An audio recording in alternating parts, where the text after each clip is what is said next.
Hello, everyone, and welcome to another edition of the Art of Cybersecurity series with your friendly CISO, Chirag Joshi. On the show, as I've always said when we kick off, we get very different perspectives around cybersecurity, things that are not typically very technical in nature, but materially contribute to the success of individuals and understanding of our industry, which is becoming more prominent than it has ever been in the past, if that's even possible. We've covered everything from journalism, entrepreneurship, career growth, uh, even things like cyber law and privacy, which we try to make it fun, and psychology, which plays such a big role in cybersecurity.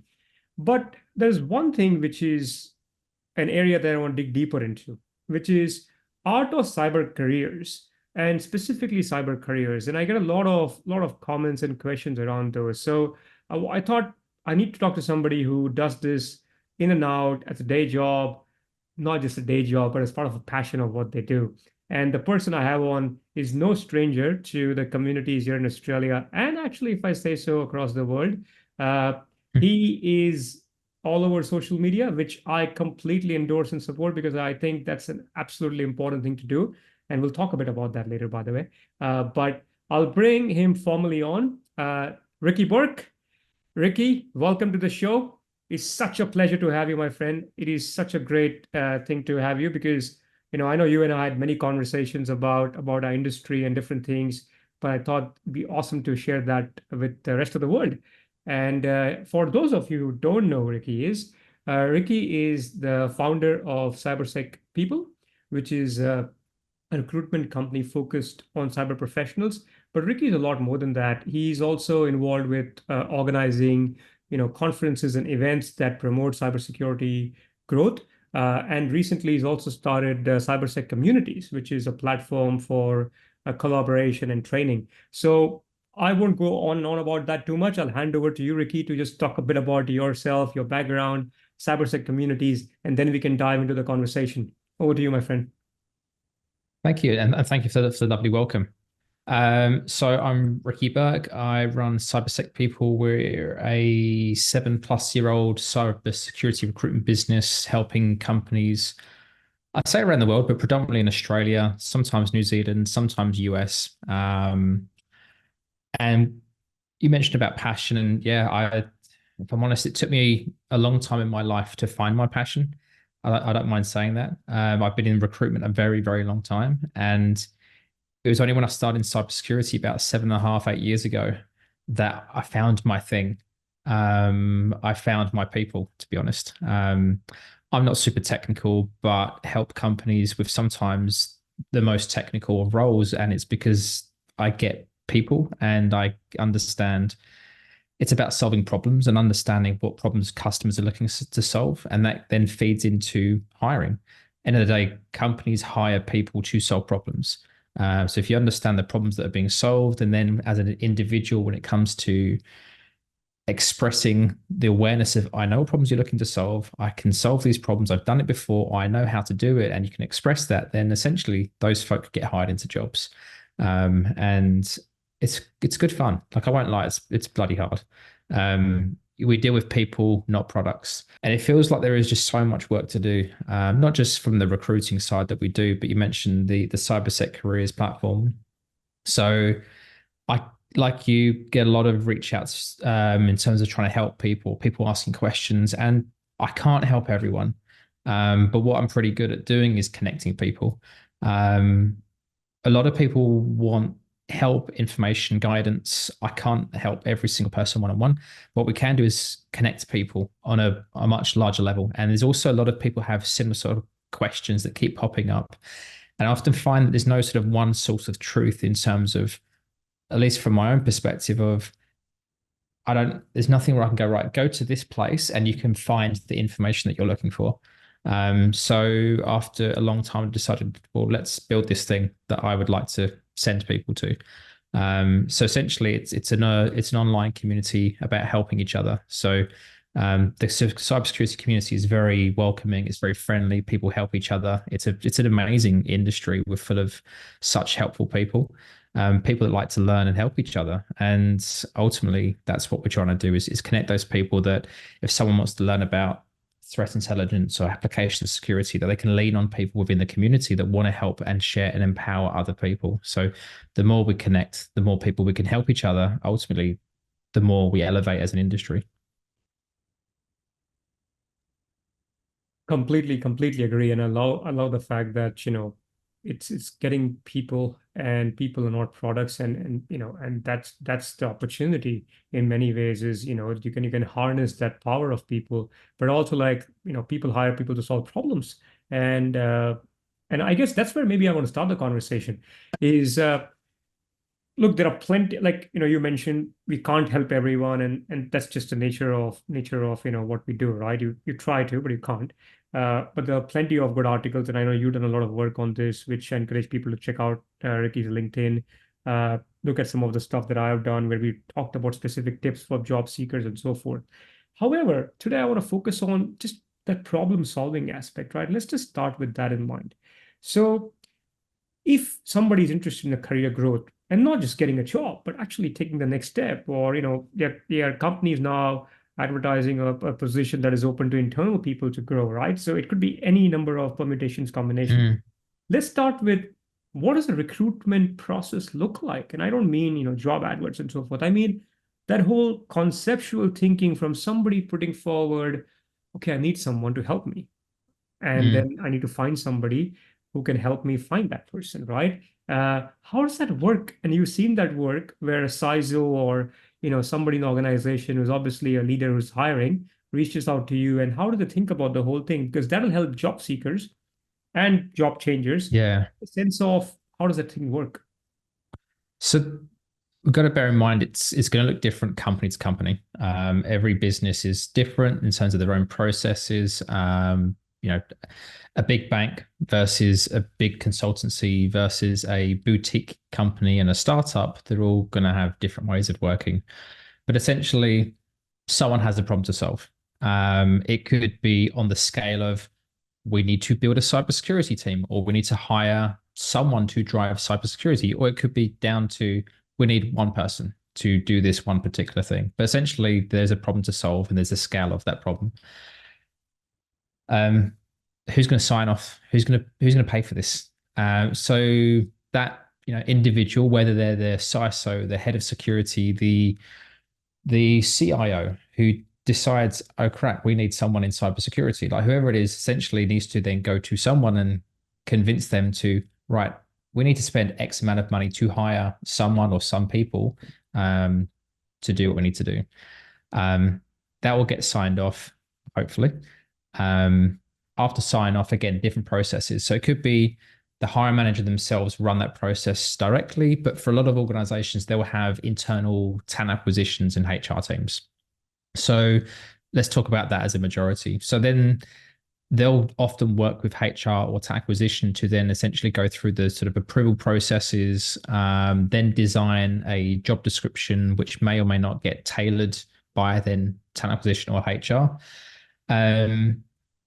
Often for a lot of these businesses, let's pretend you're the hiring manager yourself. You're not really the one out there doing the hiring. That will be then, again, it's about a division of responsibilities. So then that goes to talent acquisition or HR, who then manage the job advert creation, posting online. They'll do let's call it from a security perspective, they'll do the initial triage. So they'll review the applications, who's a good fit based on what the hiring manager is looking for, because they've had a debrief with the hiring manager based on their needs. And then the hiring manager yourself gets a short list of people. So you'll get the people come through.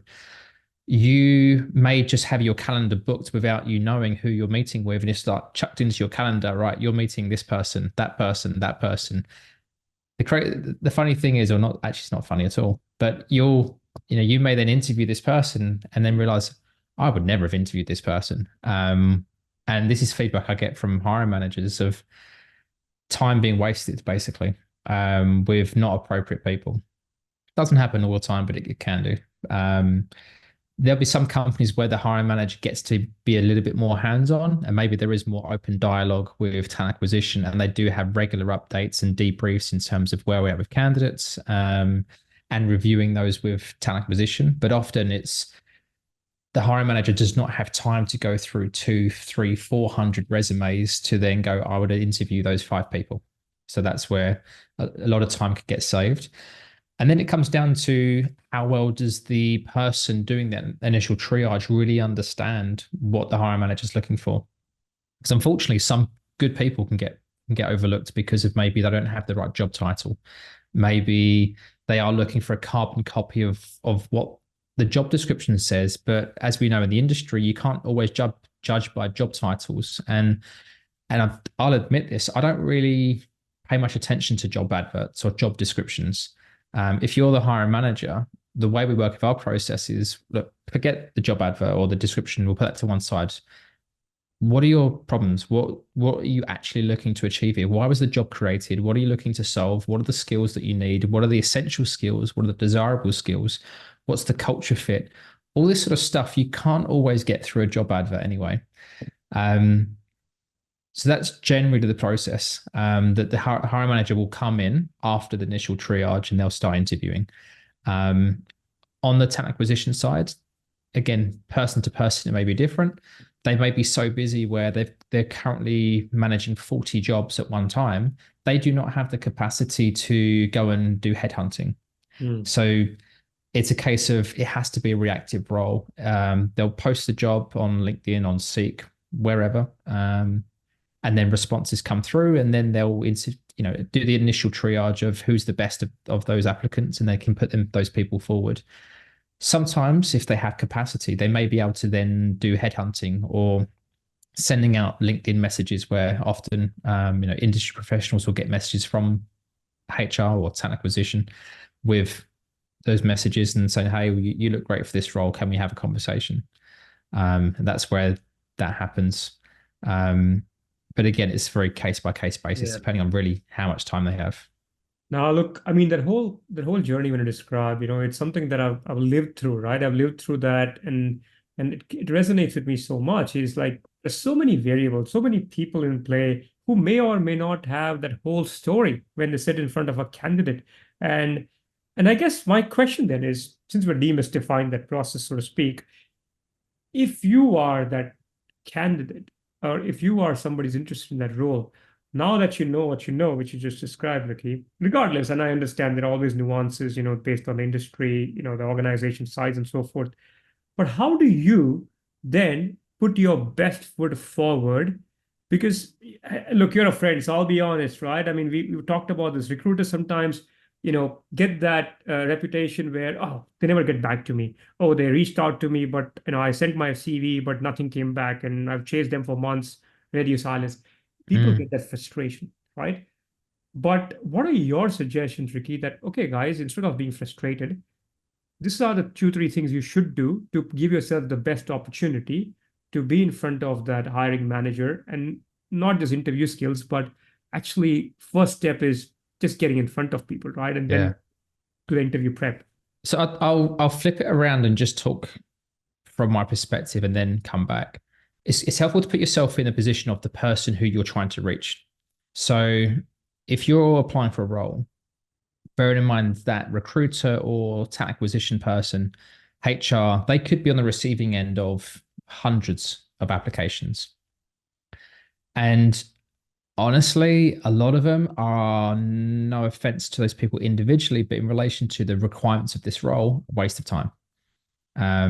They don't fit the needs. They haven't read the job description. They don't understand really what they're applying for. And people can complain about, they didn't get back to me. But if you don't have the skills for a job that you're applying for, then really you're wasting everybody's time. Now, that doesn't mean to say we shouldn't be ambitious. And if you feel like, hey, I can actually do this role, I may not have done it by job title before, but I've done it before. Essentially, now it comes back to flipping it to yourself, is when you apply for a role, you've got a very, very small window of making an impression. And it goes the same when you're actually interviewing yourself. But ultimately, this whole process of interviewing, applying for a job, interviewing, it's an information exchange. You are there to, let's pretend, you're the CISO and you've got this problem you're looking to solve.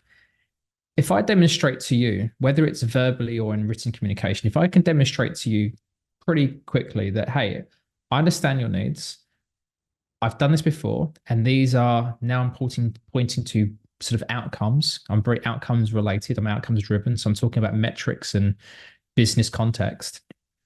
Very quickly, you'll think, yep, that's what I'm looking for. Like let's keep it really simple. Can you do the job? And are you a good fit for our culture? Like when you boil things down, if it's as simple as that and you can demonstrate that, then you're a very good candidate for the role. It's when you don't have the skills and you've never done it before and your skill level is here, but the job requires over here. That's a whole nother thing entirely. So that representation, that first piece is so important. And the truth is most people are not very good at representing themselves. A lot of people don't do themselves justice. And there'll be ongoing debate about this particular thing, I'll say, for years from people. I'm a massive fan of cover letters. And there'll be lots of people that say, no, it's old fashioned. You don't need it. Well, do you know what?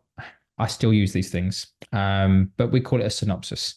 But essentially, if you are my candidate and I'm applying for this job over here, I know that I need to demonstrate to you, either the hiring manager or the talent acquisition person, I need to demonstrate to you that you can do this job.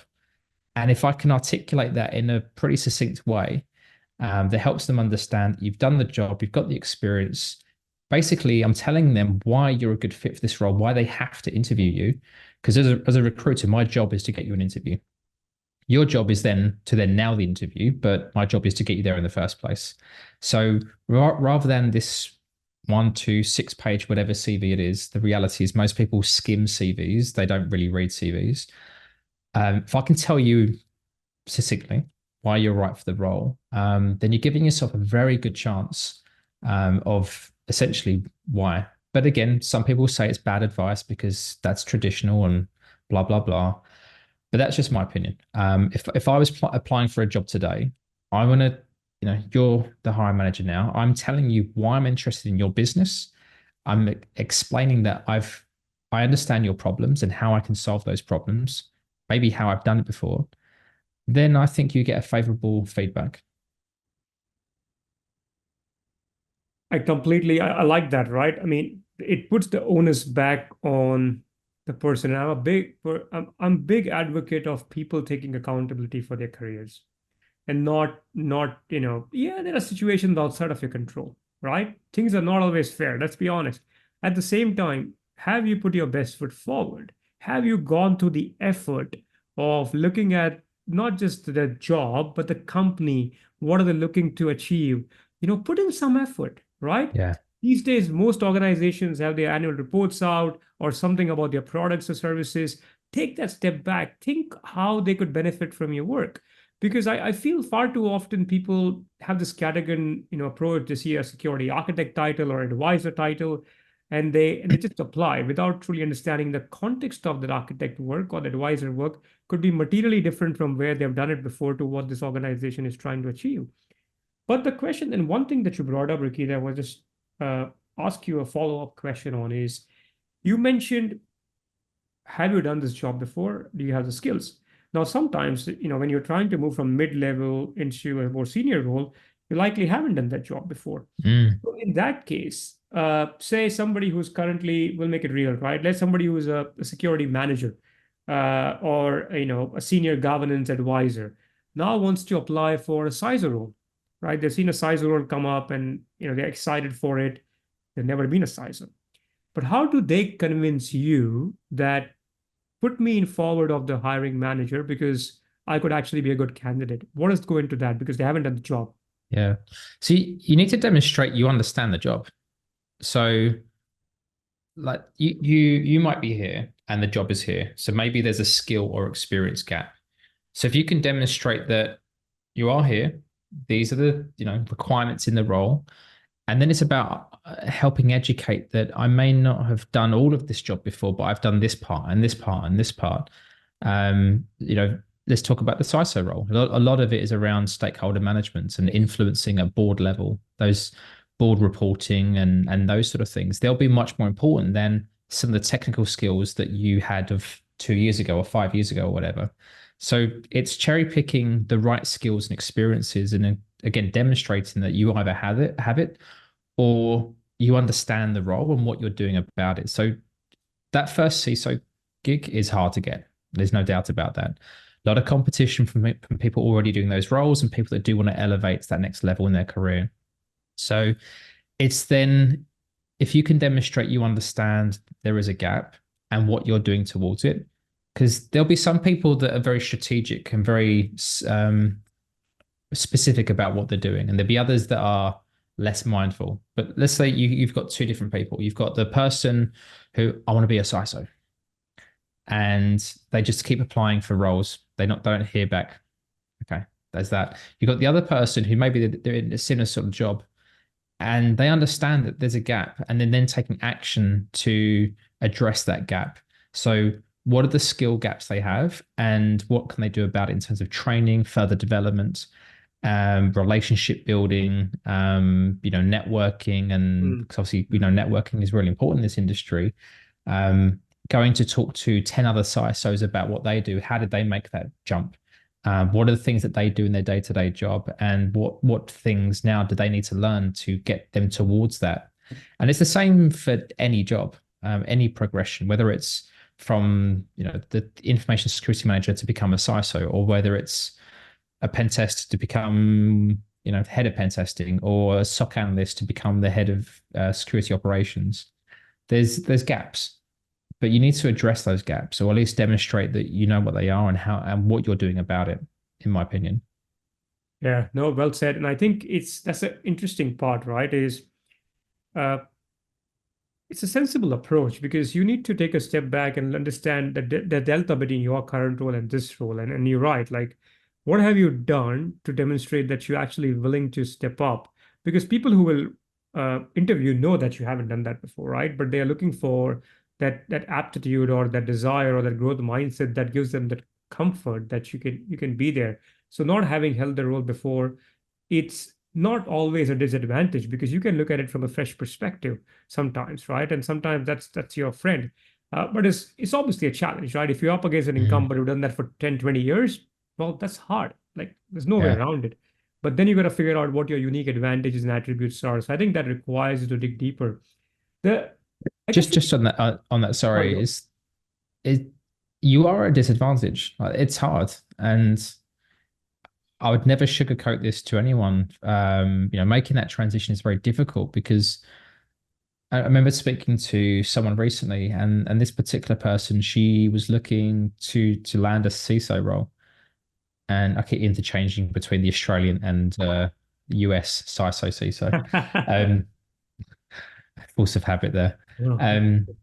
So she was looking for a local CISO role, and she was told by the executive search firm handling the role, she was told by them that we won't put you forward because you haven't done the CISO role before. And this is the thing that drives me nuts sometimes, is, like, to be honest, like, a lot of these roles, they go to exec search firms, so very specialist recruitment companies that focus on that higher level, more the C-suite level. They focus on that rather than being domain specialists. So for me, and I'm biased here, but I'm biased because I know our network and what we do is a missed opportunity there, because this person could be great in one of those roles, because they had already done board level reporting, influencing, stakeholder management. Essentially, they've displayed a lot of the skills that you would need in that sort of role, but hadn't performed it in a CISO title. And because they haven't done it in a CISO title, they were not considered for this role. Whereas, if I'm honest, again, you would need to know more about the particulars of the role, but I don't see why you couldn't consider this person, because they could add a lot of value in different ways and bring a different perspective. I think it's quite lazy sometimes if you just rely on someone who's done the job, or who's done the job by title. Then you're missing out on some fantastic people that could be great or better in that role as well. You nailed it, Ricki. And I think I completely share your thoughts there. And look at this, right? CISO is not a standard, role. And I say that because CISOs vary in all shapes and forms, right? Organization size, vertical, some are very technically focused, some are not technical at all, right? They come in all shapes and sizes when it comes to like the domain area. And if you are now trying to get a CISO because you want that external stakeholder management, internal stakeholder management, leadership management, and because you're going to follow a title and you're going to get a CISO in front of the leadership team who's just been a technical specialist but had that title, versus somebody who's not had that title but has done a lot of that influencing because they had a, I don't know, head of governance role. uh, that's the problem, right? And that's where the governance individual, if the recruiter is smart, if the hiring manager is smart, has an inherent advantage because they can talk a lot more than somebody who's just been in a technical capacity in a role that does not need them to do it. So I think there are so many variables in the mix that people miss out on, to your point. And this goes back to another thing which we should perhaps explore is people who hire. I think that's a problem too, because sometimes they don't know what they're looking for, and they go via these stock standard things that has worked for them in the past, not realizing that a CISO role, or we just don't have to stick with a CISO role, but a head of role, or something along those lines, uh, might be something different, right? This is not just a cookie cutter, and which is why new CISOs struggle, the people who manage them struggle, and that's why you see this rise in frustrations on both sides too, because Why do you think they struggle with the new CISOs new CISOs, why they struggle, or the board or who they're or the reporting people who to hire them. struggles? Look, I Yeah. think it's sometimes they need to figure out what are they looking for when they hire a CISO, and they haven't really asked that question deeply enough. They perhaps think that, oh, we know cyber is important, we should take it seriously, it's about time, we need that senior person to come and tell us, how we operate. But then their expectations may not meet the reality, right? Because sometimes you expect this individual, because if the culture is not strong, you expect this CISO to be accountable for everything cybersecurity. Mm. Cybersecurity incident happens, oh, but this person, we had this person. Well, that's not the idea, right? And I think that's the problem, where a mature CISO comes in with an understanding that the role that they walk into, do they have the business support? Is corporate governance set up properly? Do they have the right funding envelopes? Do they have that time where they can be trusted to build a function? But if somebody is not understanding of that, I think that gives rise to frustration, because this individual who is mature is expecting all these things. And here you are trying to just kind of, fill a seat and expect this person to take care of everything. So I think expectations misalignment is usually the cause of most grief, and I think this is where frustrations If can come about. And I my think advice to that CISOs has been, sorry, go, Ricky. I was gonna say what you've just said there, I think feeds into so many roles is the expectations. And I think that's the massive challenge we see across the industry is there's obviously expectations on both sides. And sometimes companies don't always know, and that's okay. That like what they don't know that they don't know. But if you're creating a new environment, you probably haven't got that internal expertise to rely on in terms of Correct. how do we define these jobs? How do we price or budget these jobs? This is where you end up with unicorn jobs where companies expect someone to do lots of things, and we have to do a lot of consulting in our role where we have to be the bearer of bad news sometimes and be quite honest and say your expectations are not in line with the market. And that could be from a skill perspective, because maybe what they're looking for isn't realistic, because you can't, basically you're looking to hire one person team here, someone to do six different things, Yes. or the budgets don't align. And we have to have a lot of those conversations because salaries have changed a lot over the last 2-3 years. And what organizations I think don't take into account enough is people's expectations when they move role. Yeah. So when we look at individually, because again, like for me, most people are open to jobs. It just depends on what the job looks like. We all have different motivations, depending on where we are on our careers, but a lot of it is around career progression. Of course. There is an expectation moving jobs that you get a pay increase. Essentially, it's the main time you'll get a pay increase is by moving jobs. So people tend to be looking for between 10 to 15% increase when moving roles.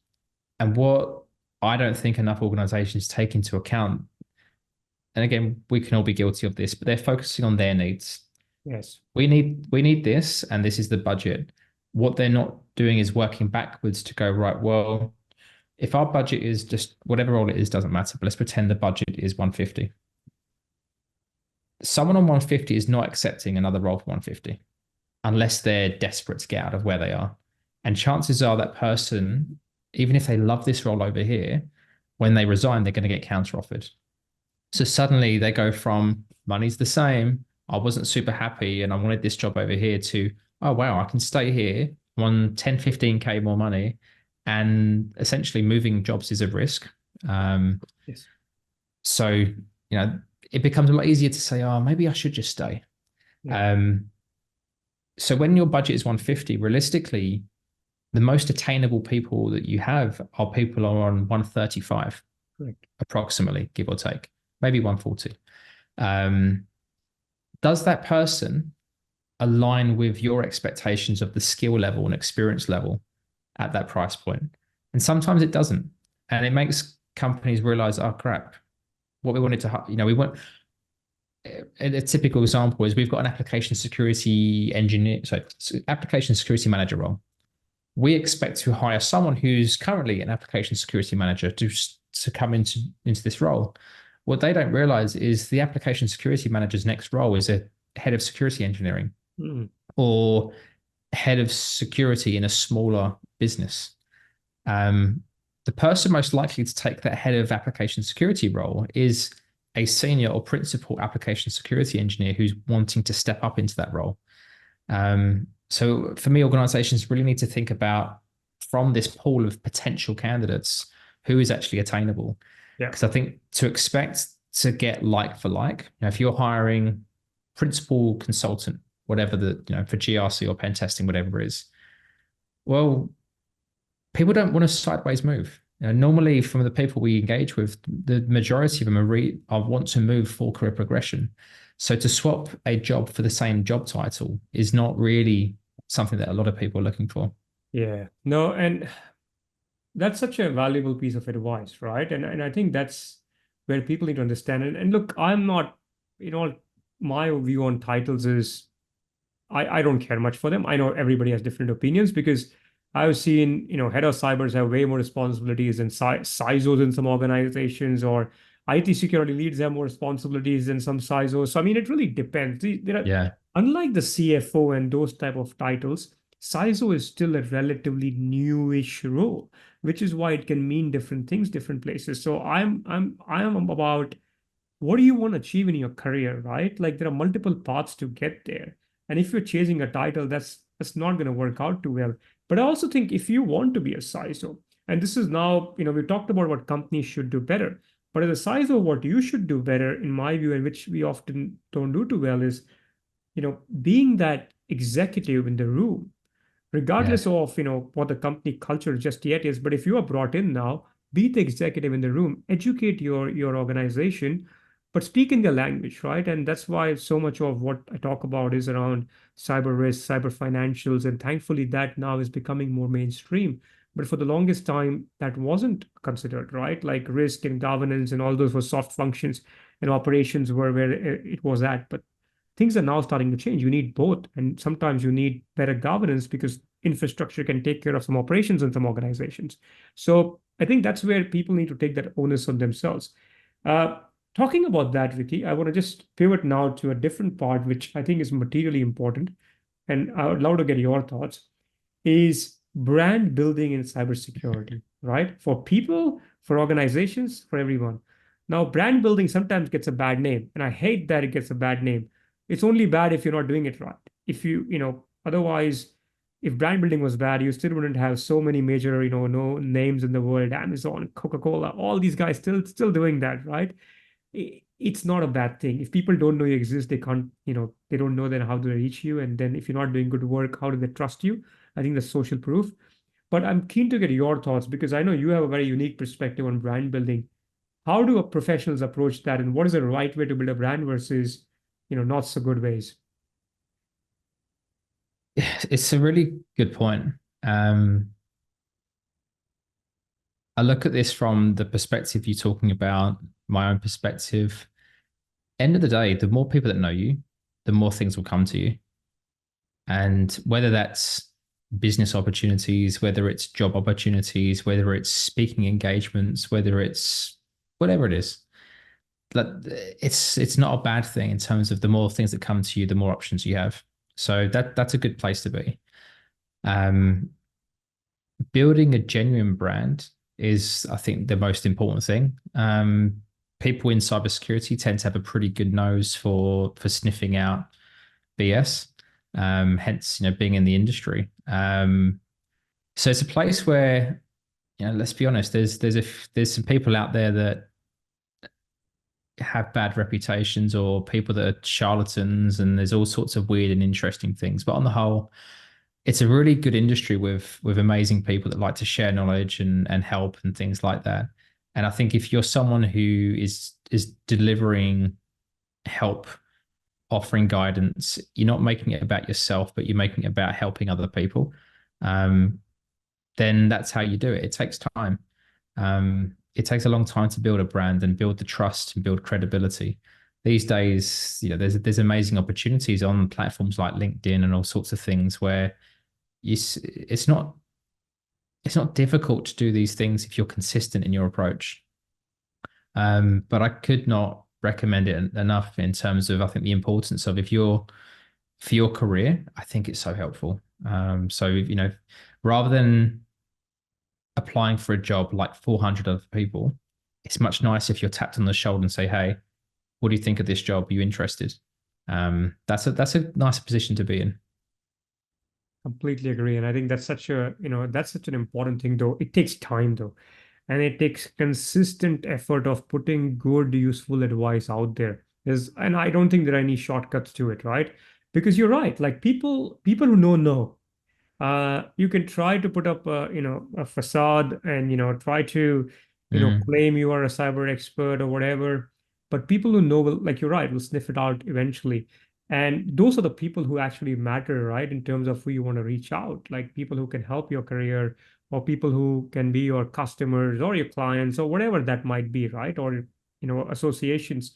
So I think it's that authenticity and that desire to help needs to be genuine, yeah, and anything that comes with it should be a byproduct of it, be it fame, be it, invited to all these conferences or whatever. It's not all fun. And I talk about, like, you and I, we speak at many conferences, and, I always tell people, every time you're now more known and you're at a conference, the pressure on you goes up, not down, because mm, there is an inherent expectation when you walk on the stage that people have heard of you. And if you don't deliver, well, there you go, right? Like, that's the impression that they're going to walk away of you with. So look, anybody can have a bad day. So I'm not making it as, like, every time it's great. But what I'm saying is, if you put in genuine work, you actually can deliver. And that requires you to keep investing in that growth mindset. yeah, These things are not easy, and typically they're outside of your day job. And that's why I tell people, like, hey, if you want to build a brand, be ready to put in the work, and it's not going to be 9 to 5, right? So I think that's but the benefits of that are so much more than what people like. And I'm not even talking about job seekers. Even within your organization, in my view, if you have a good cyber, like a good brand for your 100%. cyber team, like your CIOs love you, your execs love you. When you go for a budget request, they trust you. So many advantages to that as well. Yeah, I agree.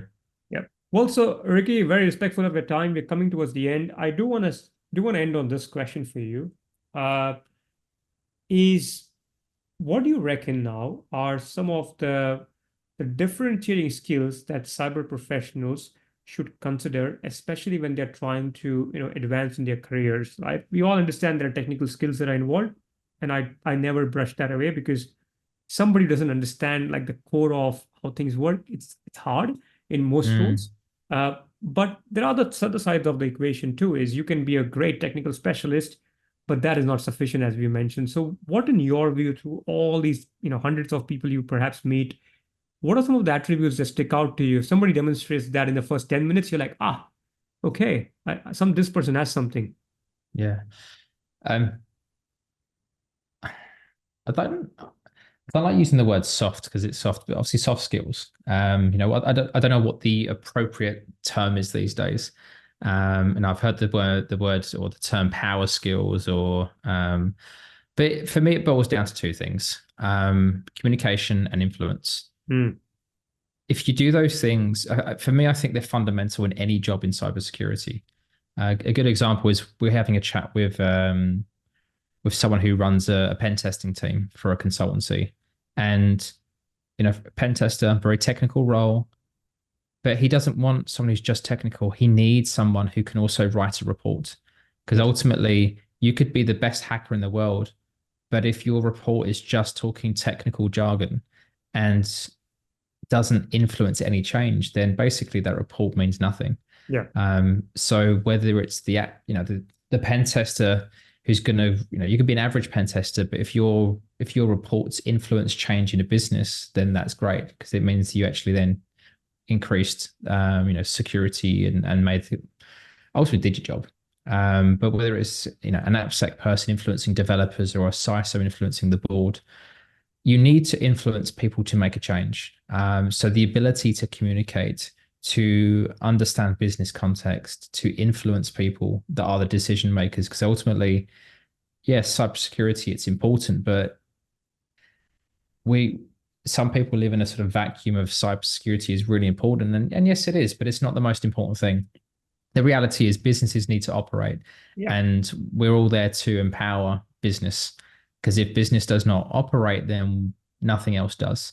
But it's enabling the business to do things in the right ways of making them informed, helping them make informed decisions, that from a risk-based approach, that essentially you don't have to own all the risk, but you're making people aware these are the risks. Now you can make an informed decision, and businesses will do what they want to do. But I think if people keep working on those skills in terms of the communication, influence, and emotional intelligence and things like this, you can go a really long way in your career. And even if you don't want to go down this pathway of the C-level titles and stuff like that, again, even if you're in your first job in security, but you're refining those skills, you will get noticed by other people, because ultimately you're going to build better relationships. People will notice, people will like you, and you'll contribute to more things. You will get more opportunities. And again, if you're influencing those decision makers, then that just keeps helping the more you go in your career.